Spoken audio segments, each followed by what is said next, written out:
राजा अनेश छा मसलो आहे? अॼु अवां दड़ी थाणे ते हिते मौजूदु आहियो ऐं कुझु वकील दोस्त बि मौजूदु आहिनि ऐं माण्हू बि शहरी बि हिते पहुतल आहिनि। हक़ीक़त छा आहे उहा तव्हां डिटेल ऐं तफ़सील सां ॿुधायो। ॻाल्हि इहा आहे त जवाबदार साहिल आहूजा जेको हितां भरिसां मुंहिंजी अखियुनि नज़र मौजूदु आहे, 4-5 कदम ते मार्केट स्टेशन पुलिस स्टेशन आहे जंहिंमें उहो रूपोश थियल आहे FIR में। हिन ते अलाए केतिरा केस हुन जो रिकॉर्ड बि ख़राबु आहे। पुलिस हुनखे अरेस्ट न करे रही आहे ऐं हुन असांखां पैसा वरिता हुया जंहिंमें मां पियो हुयुमि ज़ामिन। मुंहिंजा हलनि पिया फाइनल ईयर जा MBBS जा एग्ज़ाम।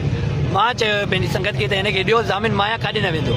हिन जो मां ज़ामिन पियुमि, 10 महीना हिन सां कारोबार हलियो। हिन जो मुंहिंजो कारोबार आहे। बाद में हिन चयो त अॻिलो अमरा मूंसां फ्रॉड करे वियो आहे, जॾहिं त अॻिलो अमरा को हुयो ई न। छो त हिन पोएं साल बि इहा ई स्टोरी टाइप ॿियनि माण्हुनि सां उन्हनि मूंसां इहा ॻाल्हि कई त पोएं साल असां सां बि फ्रॉड कयो हुयऊं ऐं उन्हनि चयो त तूं हाणे हिनखे जॾहिं चवंदी वापसि ॾे पंहिंजो अमाउंट त बाद में तोसां बि इहे ई ॻाल्हियूं कंदो।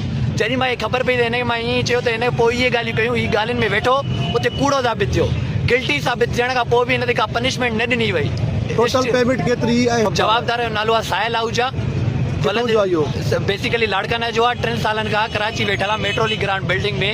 हिनखे पंहिंजा फ्लैट आहिनि, पंहिंजियूं सुठियूं गाॾियूं अथसि, बट हुनजो इंटेंशन फ्रॉड जो आहे। हर कंहिं सां उहो जेके दीवान आहिनि ऐं जेके ॾिसंदो आहे घटि ज़ात वारा मूंसां नथा पुॼी सघनि, उन्हनि खे फासाईंदो आहे। हिन जो इहा ई हमेशा पॉलिसी। रक़म केतिरी टोटल रक़म हुई 6 करोड़ ऐं मां ज़ामिन जो आहियां। हाणे मूंखे मौत मार अचनि थियूं धमकियूं ऐं हिनखे स्टिल पुलिस जे। अच्छा, हिनखे जॾहिं अवां रक़म ॾिनी त उनजे हवाले सां तव्हां हुनखां चेकियूं वग़ैरह वरितियूं? चेकियूं बिल्कुलु आहिनि, बैंक स्टेटमेंट आहे, FIR वग़ैरह FIR थियल आहे मार्केट स्टेशन थाणे ते जेको 4-5 कदम ते आहे। अच्छा, उन में उहो रूपोश थियल आहे। जॾहिं त पहिरियां हुनखे पुलिस पकतो हुयो, हुन जूं मूंखे वीडियोज़ बि पयूं आहिनि। ऐसे जो साहब मुख्तियार अहमद बालकानी पाण ॻाल्हाए पियो हिननि सां त रिकवरी ॾेसि।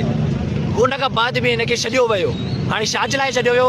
ज़राए था चवनि त पैसा वठी छॾियो वियो आहे। अॼु अवां हिनखे हिते सोगो करायो आहे। छा सम्झो त पुलिस जेको आहे हिन खां अवां जी रिकवरी कराईंदी या न, या हिन जे मथां जेको ॿियो बि केस ॿुधायो पियो वञे नौशरो फिरोज़ में केॾा, उहो केस कंहिंजो आहे इहो बि मूंखे ॿुधायो। नौशरो फिरोज़ में फरियादी मां आहियां ऐं जॾहिं त मूंखे हिते नज़र आयो त पुलिस हितां ई छॾे ॾिनो आहे।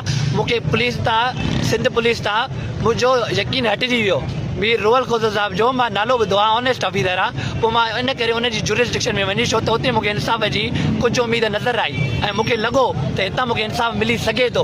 तंहिं करे हितां मां रोज़ स्ट्रीट जी ओॾे वञी मां पंहिंजी FIR लॉन्च कराई, छो त 2-3 ॾींहं मां हुते हुयुमि ऐं मूंखे उहो ई सम्झ में आयो त हितां मूंखे इंसाफ़ मिले। उन केस में बि जेको अवां फरियादी आहियो? उन केस में मां फरियादी आहियां ऐं लाड़काना वारी FIR में बि फरियादी।